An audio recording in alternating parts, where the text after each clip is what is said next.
ஆயிரக்கணக்கான இளைஞர்களை அணி திரட்டி ஒரு இடத்துல குவிப்பதன் மூலமாக கூட்டம் வருகிறதே தவிர கூட்டம் இயல்பாக வருகிறது என்று சொல்வதுங்கிறது செட்டிங் தான். அது வந்து பொய் எழுதுற இடத்துல 1000 ரூபான்னு கொடுக்காம 1001 எழுதுறாங்கல்ல. இந்த கூட்டணி கட்சிகள் என்பது ஒரு 1001 தான். அது ஒரு சம்பிரதாயத்துக்கானதுதான். அவங்க வாக்கு வங்கியை மட்டுமே வைத்துக் கொண்டு அதிமுகவோ திமுகவோ இயங்குதுங்கிறது பொய்யானது.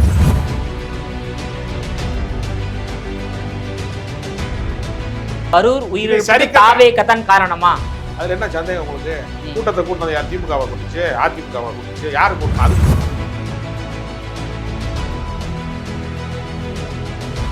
வெட்க வேணாமா உனக்கு? மானம் வேணாமா? நீ அரசியல் கட்சி நடத்துறதுக்கு பொது வாழ்க்கையில சக மனிதனுக்கு துன்பம் விளைவிக்காம இன்னொரு மனிதனுக்கு ஆதரிக்கத்தானங்க அரசியல் கட்சி.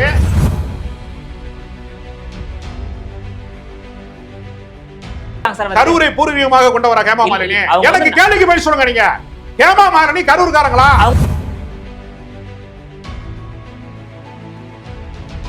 கொலைபாதக செயலை செய்துவிட்டு 41 உயிரை பறிகொடுப்பதற்கு காரணமான குற்றவாளி விஜய் முதலமைச்சரை பார்த்து கேள்வி கேட்கிறான்னா இந்த நாட்டில் இதை விட அக்கிரமம் என்ன இருக்கு?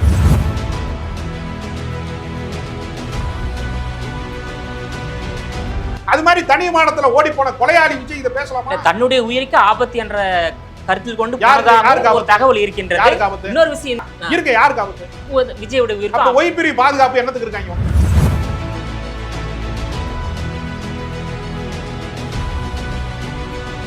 என்டிஏ கூட்டணிக்குள்ள விஜயை கொண்டு வருவதற்கான வலையை விரிக்கிறான் இந்த சம்பவத்தை பயன்படுத்தி கொண்டு. அதனால நிர்மலா சீதாராமன் யார் மீது குற்ற சுமத்த விரும்பவில்லை என்று சொல்றாங்க.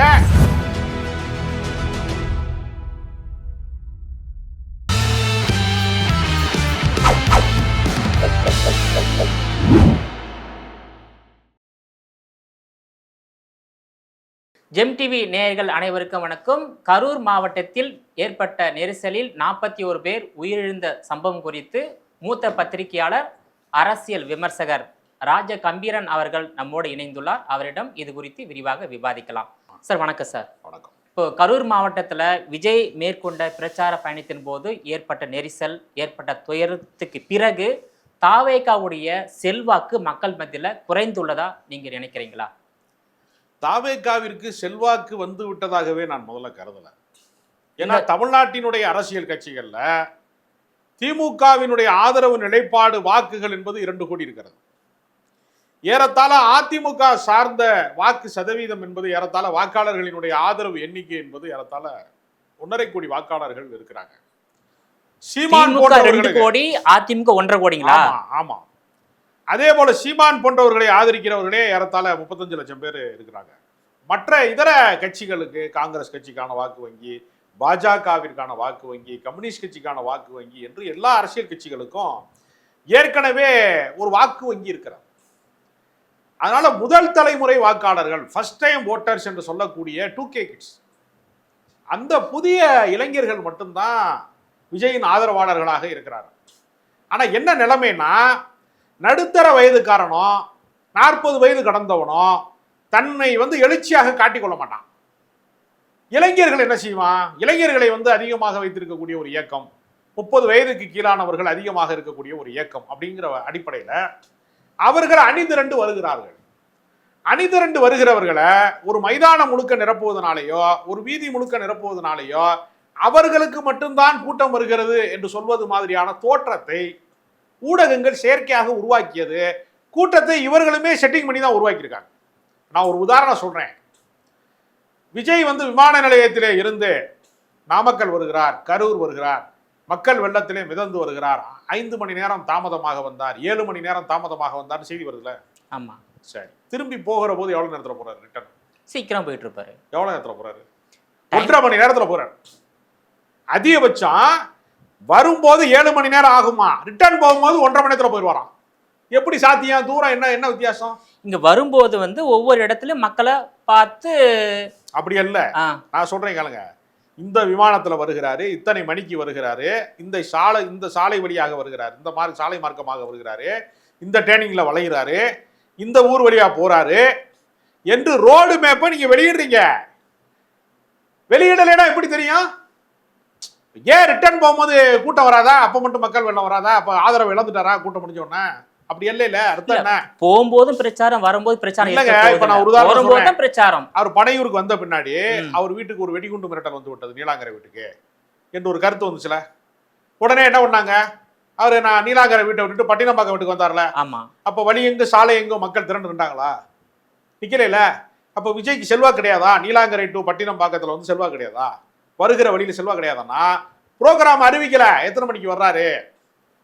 அப்ப நீங்க வரவேற்பதற்காக இளைஞர்களை அணி திரட்டி கொண்டு, ஆயிரக்கணக்கான இளைஞர்களை அணி திரட்டி ஒரு இடத்துல குவிப்பதன் மூலமாக கூட்டம் வருகிறதே தவிர கூட்டம் இயல்பாக வருகிறது என்று சொல்வதுங்கிறது செட்டிங் தான். அது வந்து எந்த கட்சிக்கும் கூட்டம் இயல்பாக வருவது கிடையாது. இன்னொரு விஷயம், இப்ப கரூர்ல இந்த 41 பேர் மரணம், 50க்கு மேற்பட்டோர் தீவிர சிகிச்சை பிரிவுல சிகிச்சை எடுத்துட்டு வராங்க. இந்த துயர சம்பவத்துக்கு பிறகு தாவேகாவுக்கு தமிழ்நாட்டு அரசியல்ல செல்வாக்கு குறைந்துள்ளதான்றதுக்கு என்னுடைய கேள்வி. நிச்சயமாக குறைந்துள்ளது. அதாவது ரசிக மனப்பான்மை கொண்டிருக்கிறவர்கள் வேண்டுமானால் பிடிவாதமாக விஜயை ஆதரிக்கலாம். ஆனால் குழந்தையை பறி கொடுத்தவர்கள், பெற்றோர்களாக இருக்கிறவர்கள், சிறுமியை நெரிசலிலே காணாமல் போவதற்கு காரணமான சூழல் உருவாக்கப்பட்டதை குறித்து மனவேதனை அடைகிறவர்கள், தங்கள் வீட்டிலே கணவனை இழந்தவர்கள், மனைவியை இழந்தவர்கள் என்று 41 உயிர் வேடிக்கை பார்ப்பதற்காக போயிருக்கிறதே. போர்க்களத்துல போகல, குண்டு பொழிகிற இடங்கள்ல போகல, வேறு ஏதாவது ஒரு பிரச்சனையில போகல, துப்பாக்கி சூட்டுல உயிரிழக்கல, தூத்துக்குடி துப்பாக்கி சூடு மாதிரி ஒரு மிகப்பெரிய வன்முறை கலவரத்துல உயிர் போகல. வேடிக்கை பார்க்க ஒரு சினிமா நடிகனை வேடிக்கை பார்க்க வந்த கூட்டத்துல அதுல ஏற்பட்ட நெரிசலிலே சிக்குண்டு மூச்சு திணறி இறந்து போயிருக்கிறாங்க என்கிற ஒரு விஷயம் இருக்கு இல்லையா? அதை எப்படி மன்னிக்க முடியும்? தமிழ்நாட்டு மக்கள் எப்படி மன்னிப்பார்கள்? மன்னிக்க முடியாது சார். எல்லாரும் துயரில் தான் இருக்கும். நம்ம இன்னொரு விஷயம் இப்போ தாவேகா இதுக்கப்புறம் தனித்து தேர்தல் சந்தித்தா கண்டிப்பா வெற்றி பெற முடியாது. அந்த கட்சி தக்க வைத்துக் கொள்ள வேண்டும் என்றால் ஒன்று காங்கிரஸ் கட்சியில கூட்டணி அமைக்க வேண்டும், இல்ல அதிமுக கூட்டணி அமைக்க வேண்டும். சோ காங்கிரஸ் கட்சிக்கு தாவேகா கூட்டணி அமைய வாய்ப்பு இருக்கின்றதா? அப்படி ஒரு வாய்ப்பே இல்லையே. ஏன் வாய்ப்பு இல்லை சார்? அதாவது கேரளாவிலே இருக்கக்கூடிய சில காங்கிரஸ்காரர்கள் விஜயோடு கூட்டணி வைத்தால் நன்றாக இருக்கும் என்கிற ஆலோசனையை காங்கிரசினுடைய தேசிய தலைமைக்கு ராகுல் காந்திக்கு சில தகவல்களை தெரிவிக்கிறார்கள். காங்கிரஸ் கட்சியை வளர்ப்பதற்கு ஒரு வாய்ப்பாக விஜயை பயன்படுத்திக் கொள்ள வேண்டும் என்று சில பேர் விரும்புகிறார்கள். இது ஒரு பேச்சுவார்த்தை அளவுக்கு நடந்திருக்கிறது, நான் இதை மறுக்கவில்லை. ஆனா நாடாளுமன்ற தேர்தலிலே 10 தொகுதிகளை வெற்றி பெறுவதற்கு காங்கிரஸ்காரர்கள் 10 பேர் எம்பியா இருக்கிறாங்கன்னா திமுக கூட்டணி காரணம்.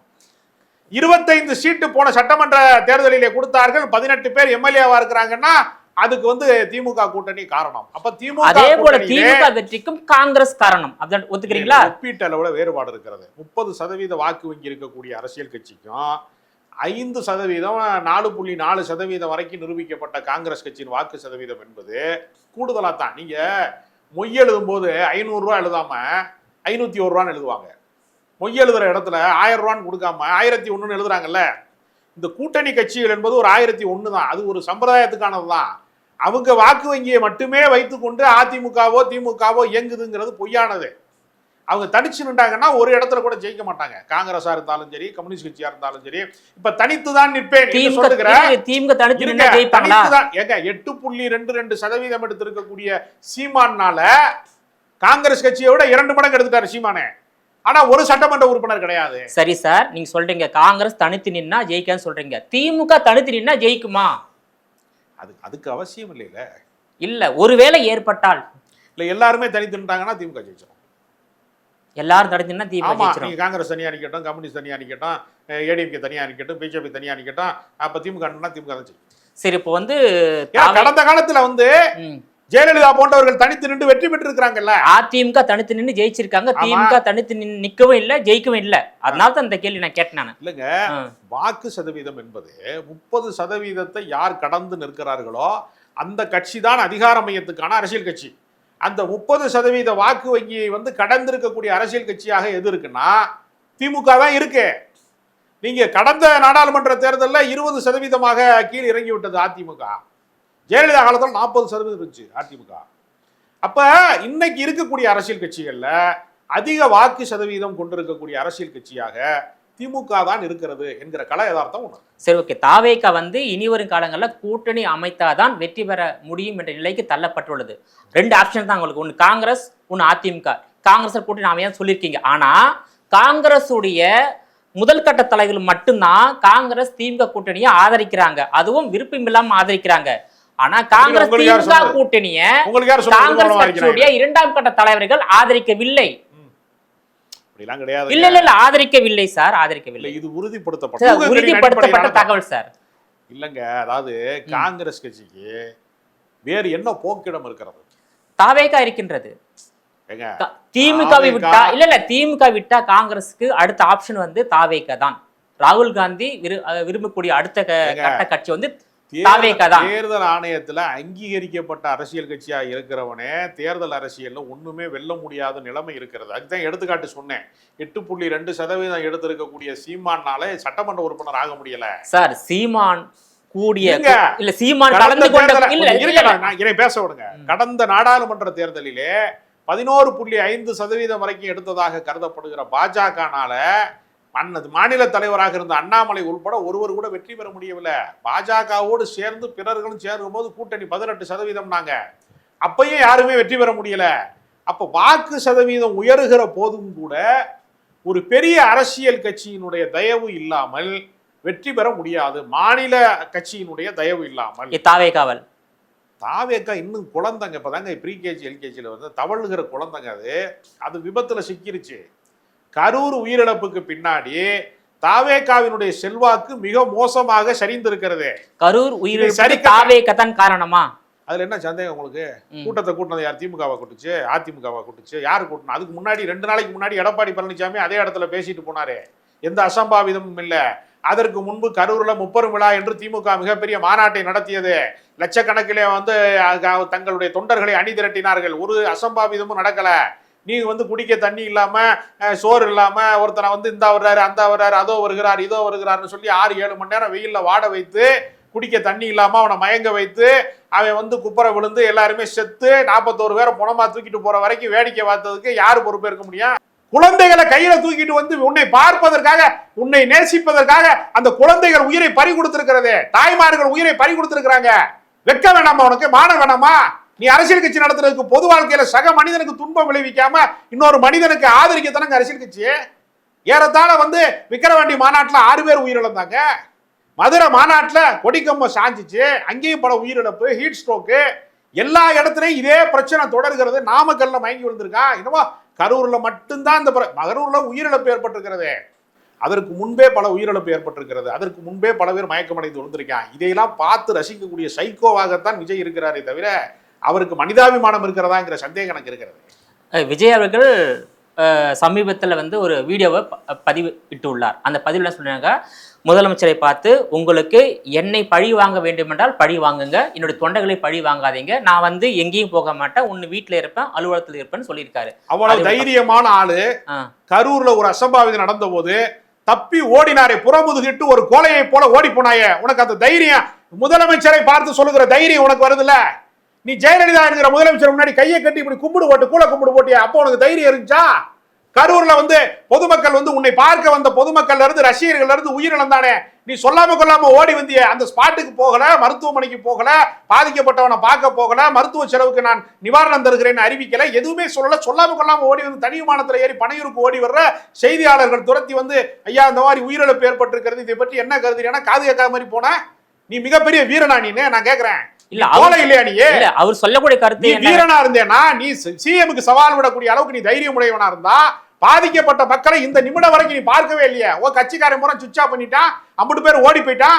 நீங்க எல்லாம் வந்து வெக்கமா இல்லையா உங்களுக்கு? அரசியல் விஜய் அவர்கள் கரூர்ல இருந்திருக்க வேண்டும், முதலமைச்சரோடு இணைந்து அந்த நிவாரண பணிகளை கவனித்திருக்க வேண்டும், பாதிக்கப்பட்டதில் பார்த்து அது சொல்லியிருக்க வேண்டும். ஆனா அவர் சொல்லக்கூடிய கருத்து என்னவென்றால், நான் மீண்டும் அதே இடத்தில் இருந்தால் கூட்டம் மீண்டும் கூடிவிடும், மீண்டும் உயிர் சேதம் ஏற்படும் என்பதை கருத்தில் கொண்டு நான் வந்துட்டேன்னு சொல்றாரு. அது ஏற்றுக்கொள்ள முடியுமா? நியாயமானதா? இல்ல அவர் சொல்லக்கூடிய கருத்தை நான் சொல்றேன். நான் கேட்கிறேன், உயிர் போகும்போது பணத்தை பார்க்காம விஜய் பார்ப்பாங்க எல்லாரும். சீரியஸா கிடக்கிறவன் வந்து மூச்சு திணறி கிடக்கிறவன் வந்து ஐயோ விஜய் வந்துட்டாரு ஆக்சிஜன் சிலிண்டர் தூக்கி கலட்டி போட்டுட்டு ஆஹா அப்படின்னு ஓடி வந்து கட்டி பிடிச்சிருவாங்களா? இது என்ன? ஏதாவது ஒரு லாஜிக் இருக்கு அதுக்கு? என்ன நியாயம் இருக்கு? அப்ப நான் என்ன கேட்கிறேன், 41 உயிர்கள் பறிபோனதற்கு அந்த இடத்துல கூட்டம் வருங்கிறதுக்காக நீ தப்பிச்சு ஓடுறேன்னா உன் வீட்டுல இலவு விழுந்தா நீ கூட்டம் வரும்னு வரமாட்டியான்னு நான் கேட்கிறேன். உன் குடும்பத்துல இலவு விழுகுது, உன்னை நம்பி இருக்கிறேன், செத்து போயிட்டான், கூட இருக்கிறவன் செத்து போயிட்டானா இதே மாதிரி தான் நீ கூட்டம் வரும்னு கிளம்பி போயிருவியா? கூட்டம் வருதுன்னா அப்புறம் எதுக்கு அரசியல் கட்சி நடத்துற? இல்ல இந்த இதை விட அதிகமான கூட்டத்தை எம்ஜிஆர் பார்த்திருக்காரு, இதை விட அதிகமான கூட்டத்தை ஜெயலலிதா பார்த்திருக்காங்க, இதை விட பெரிய கூட்டத்தை பாரத் ஜோடோ யாத்திரையில ராகுல் காந்தி பார்த்திருக்காரு. கூட்டம் வராதவர்களே இல்லைங்க. ஜல்லிக்கட்டு போராட்டத்துல மெரினா நடந்த ஜல்லிக்கட்டு போராட்டத்துல 10 லட்சம் பேர் ஒண்ணு கூடுனாங்க. ஆண்கள், பெண்கள், இளம் வயதுக்காரர்கள் எல்லாம் ஒண்ணு கூடுனாங்க. ஒரு அசம்பாவிதம் நடக்கலையே, அது வந்து ஒரு மூச்சு திணறல் நடக்கலையே, ஏன் வந்து இவ்வளவு இந்த மாதிரி கேவலமான ஒண்ணு கூட நடக்கலையே? பரப்பளவு அதிகமான இடம் சார் மெரினா கடற்கரை. ஆனா அந்த இடம் வந்து வேலுச்சாமிபுரம் என்ற இடம் வந்து 3000 பேரு கூடக்கூடிய இடத்துல 30,000 பேர் கூடலாமா என்ற கேள்வியை கரூர் வந்துள்ள மத்திய குழு கேள்வி கேட்டிருக்காங்க. இந்த குழு யாரு சொன்னா? ஹேமா மாலினி கேட்டிருக்காங்களே. ஹேமா மாலினி 3000 பேர் தான் கூடக்கூடிய இடம். கரூர்காரங்களா? கரூர் இடத்தை பார்த்திருக்காங்க சார். கரூரை பூர்வீகமாக கொண்டவரா ஹேமா மாலினி? எனக்கு கேள்விக்கு பதில் சொல்லுங்க. நீங்க ஹேமா மாலினி கரூர்காரங்களா? அவங்க பாஜக தமிழ்நாட்டுக்காரங்களா? அவங்க இல்ல வேலுச்சாமிபுரத்துல குடி இருக்கிறாங்களா? இல்ல. அவங்களுக்கு எப்படி தெரியும் அந்த இடத்தை பத்தி? இல்ல சார், 8 பேர் கொண்ட குழு அங்க வந்திருக்கு, அந்த இடத்தை பார்த்திருக்காங்க. இந்த இடத்துல 3000 பேர் தான் கூட முடியும் அப்படின்னு எந்த முட்டாள் சொன்னது? ஹேமா மாலினி கேட்டிருக்காங்க. கிடையாது. அதற்கு முன்பு 2 நாளைக்கு முன்பு எடப்பாடி பழனிசாமி அதிமுகவினுடைய பிரம்மாண்டமான ஒரு பெரிய இதே மாதிரியான ஒரு பெரிய மக்கள் சந்திப்பை அவர் நிகழ்த்தி இருக்கிறாரு. நிகழ்த்திருக்காங்க சார். அதுக்கு தேவையான போலீஸ் பாதுகாப்பு போடப்பட்டது சார். ஆனா அன்னைக்கு வந்து வெறும் 500 போலீஸ் தான் போட்டிருக்காங்க. போதுமா? போலீஸ் போதுமா? நீங்க சொல்லுங்க. சரி, அப்ப வந்து 10,000 பேர் தான் நாங்க கூடுவோம்னு எழுதி கொடுத்துட்டு 27,000 பேர் கூடுறான். இப்ப எத்தனாயிரம் போலீஸ் போடணுங்கிறியா? 27,000 போலீஸ் போடலாமா? நான் கேக்குறேன், கணக்கு இருக்கு சார். இப்ப மெரினாவுல ஜல்லிக்கட்டு போராட்டம் நடந்துச்சுல, லட்சக்கணக்கான பேர் 10 லட்சம் பேர் திரண்டான்ல, போலீஸ் 10 லட்சம் பேர் வந்தாங்களா? 1000 பேர் வந்தாங்களா? சார் அது வந்து இருங்க, எனக்கு பதில் சொல்லுங்க. எத்தனை பேர் வந்தாங்க? பல்லாயிரக்கணக்கான போலீஸ் வந்திருப்பாங்க. 1000லாம் கிடையாது, ஒரு 200-300 போலீஸ் தான் வருவாங்க. எங்கேயுமே கட்சி மாநாடு நடக்குது. கரூர்ல கட்சி மாநாடு, திமுக 30 மாநாடு நடக்குது. அதிமுகவுடைய மாநாடு மதுரையில் நடந்துச்சு. மதச்சார்பின்மை மாநாடுன்னு விசிகாவுடைய மாநாடு நடந்துச்சு, திருச்சியில் நடந்துச்சு. இப்படி பல ஊர்களில் வந்து மாநாடுகள் நடக்கிறது. அந்த கட்சியினுடைய தொண்டர்கள், தன்னார்வ தொண்டர்கள், வாலண்டியர்ஸ் என்று சொல்லக்கூடியவர்கள், அவங்க தான் வந்து என்ன செய்வாங்க? பாதுகாப்பு பணியில் ஈடுபட்டு இந்த பக்கம் குடிநீர் இருக்கு, இந்த பக்கம் பாத்ரூம் வசதி இருக்கு, இந்த வழியா போகணும், தலைவர் அந்த வழியா வரணும் என்று, பெண்கள் இந்த பக்கம் இருக்கணும் என்று ஒழுங்குபடுத்துகிற வேலையை கட்சியினுடைய தொண்டர்கள் செய்வாங்க. போலீஸ் வந்து என்ன செய்வாங்கன்னா அங்கங்கு கண்காணிப்பதற்காக நிற்பாங்க. யாராவது அசம்பாவிதமாக அத்துமீறலாக நடந்து கொண்டால் மட்டும்தான் போலீஸ் வந்து வாலண்டியர் சொல்லுவாங்க, சார் இந்த மாதிரி ரொம்ப பிரச்சனை பண்றாரு அப்படின்னு சொன்னா போலீஸ் வந்து அவரை கூட்டிட்டு போவாங்க. இதுதான் நான் பல மாநாடுகளை பார்த்தவன்.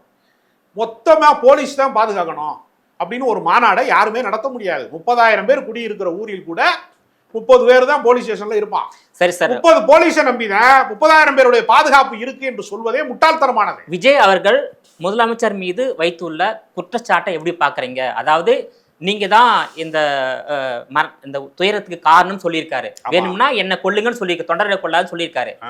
இதை எப்படி பாக்குறீங்க சார்? இல்ல, அதாவது அவசரமாக வந்து தனி விமானத்திலே வந்து பாதிக்கப்பட்டவர்களை நள்ளிரவிலே பார்க்க வந்த முதலமைச்சர் இங்கே அசம்பாவிதம் நடந்த உடனே சொல்லாம கொள்ளாம தனி விமானத்துல தப்பித்து ஓடி வந்து பனையூரில் பதுங்கி கொண்டவர் இங்கே. அந்த 12 மக்கள் பாக்குறாங்க. அவசரமாக மருத்துவ உதவிக்காக வேண்டிய உடனடியாக பக்கத்தில் இருக்கக்கூடிய அமைச்சர் இங்க இருக்க சென்னையில் இருக்கக்கூடிய அமைச்சர் மா சுப்பிரமணியத்தை உடனே அந்த இடத்துக்கு விரைந்து செல்லுங்கள் என்று சொன்னவரே, தஞ்சாவூருக்கு போய்கிட்டு இருந்த அன்பில் மகேஷ் பொய்யாமொழி என்கிற பள்ளிக்கல்வி அமைச்சரை உடனடியாக போய் ஸ்பாட்டுக்கு போங்கன்னு சொல்லி கலெக்டருக்கு போன் பண்ணி பக்கத்து மாவட்டங்களில் இருக்கிற மருத்துவர்களை எல்லாம் அவசரமாக அழையுங்கள், உடனடியாக அதற்கு வேண்டிய சிகிச்சைக்கான எல்லா ஏற்பாடுகளையும் செய்யுங்க.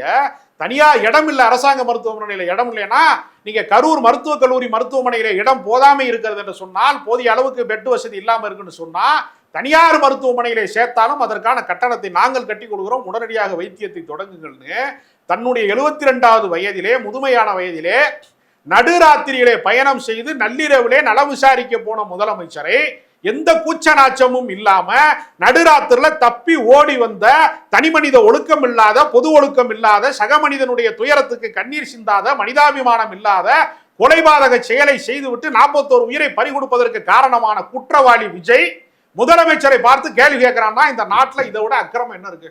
இதை விட ஒரு அநீதி என்ன இருக்கு? கேட்கிறேன். ஜெயலலிதா ஆட்சி காலத்துல இதே சம்பவம் நடந்திருந்தா விஜய் விமான நிலையத்தில் அரசு செய்யப்பட்டிருப்பார், விமான நிலையத்தில் கைது செய்யப்பட்டிருப்பார்.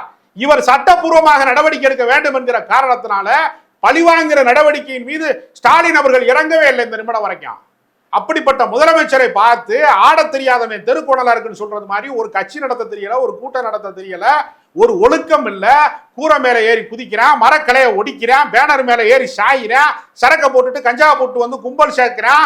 ஒழுக்கம் இல்லாதவர்கள், ஒழுங்கின்மையானவர்கள் கும்பல் கலாச்சாரத்திலே ஒரு கொடூரமான நெரிசலை ஏற்படுத்தி குழந்தைகள்ல இருந்து பெண்கள்ல இருந்து அத்தனை பேரை கொன்று தீர்த்த ஒரு கொலைகார சைக்கோ கூட்டம். யாரை பார்த்து சொல்றது? யார் மீது குற்றம் சாட்டுவது? நீயே கொலையாளி. 41 பேரை வந்து கொலை செய்திருக்கிறீர்கள் நீங்கள் கூட்டம் கூட்டுவதன் வழியாக. சரி சார், விஜய் அவர்கள் தமிழக அரசின் மீது குற்றம் சாட்டாரு. அதுக்கு பதில் சொல்ல வேண்டிய யார் சார் பதில் சொல்லணும்?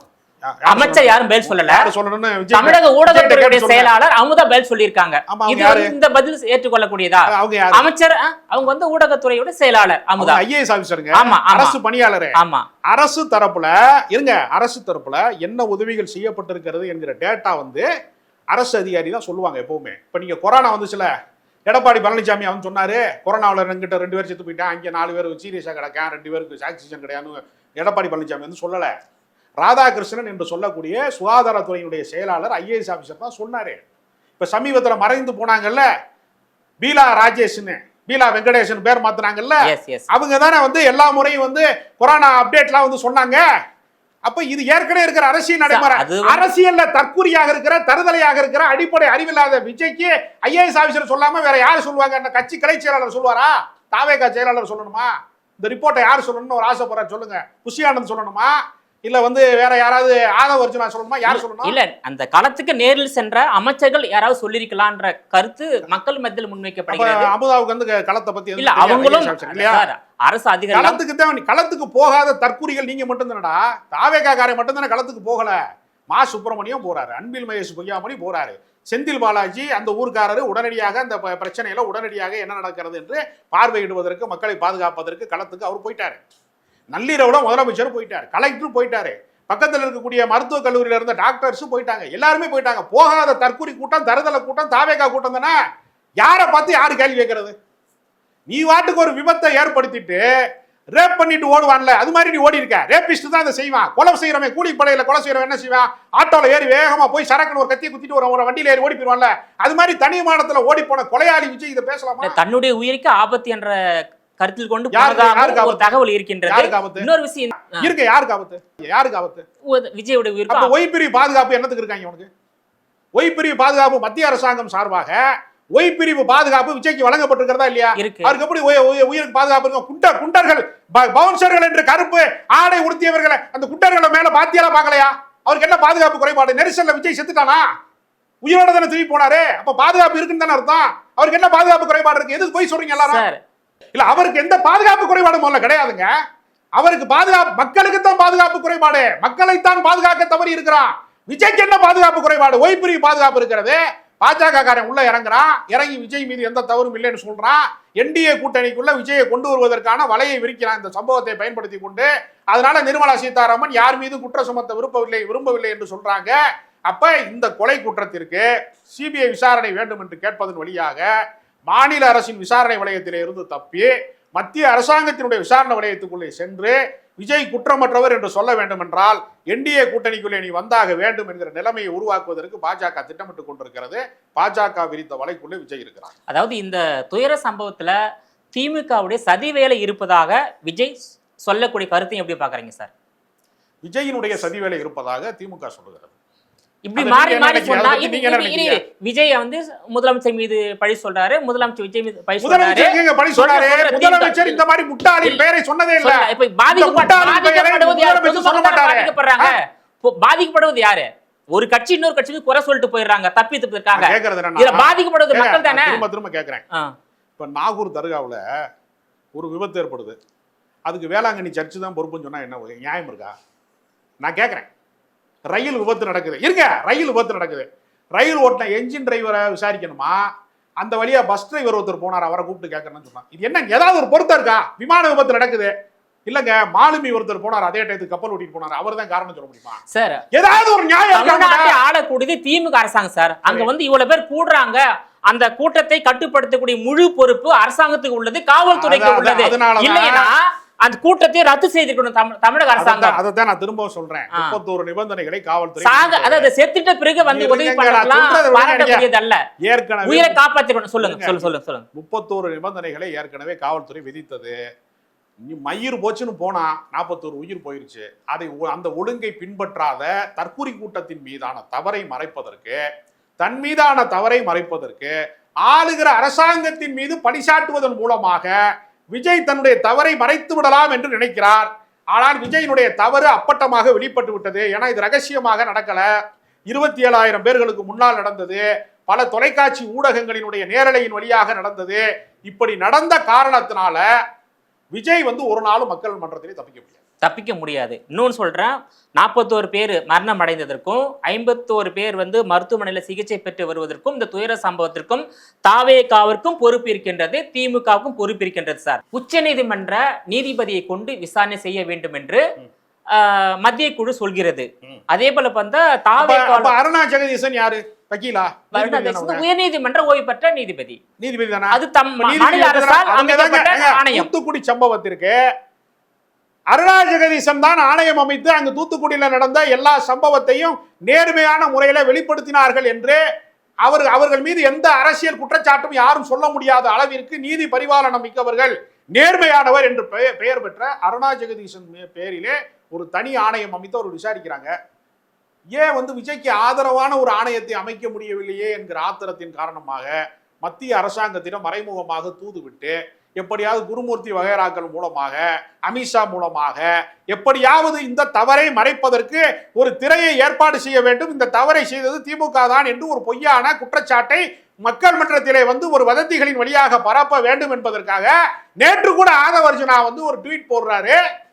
நேபாளத்திலே எப்படி கலவரம் நடந்ததோ, இலங்கையிலே எப்படி கலவரம் நடந்ததோ அது மாதிரி அரசுக்கு எதிரான ஒரு கலவரத்திற்கு தாவேகாரர்கள் தயாராக இருக்க வேண்டும் என்பதற்கு மறைமுகமான அழைப்பு விடுகிற விதமாக டெலிகிராம்ல பேசினாரு.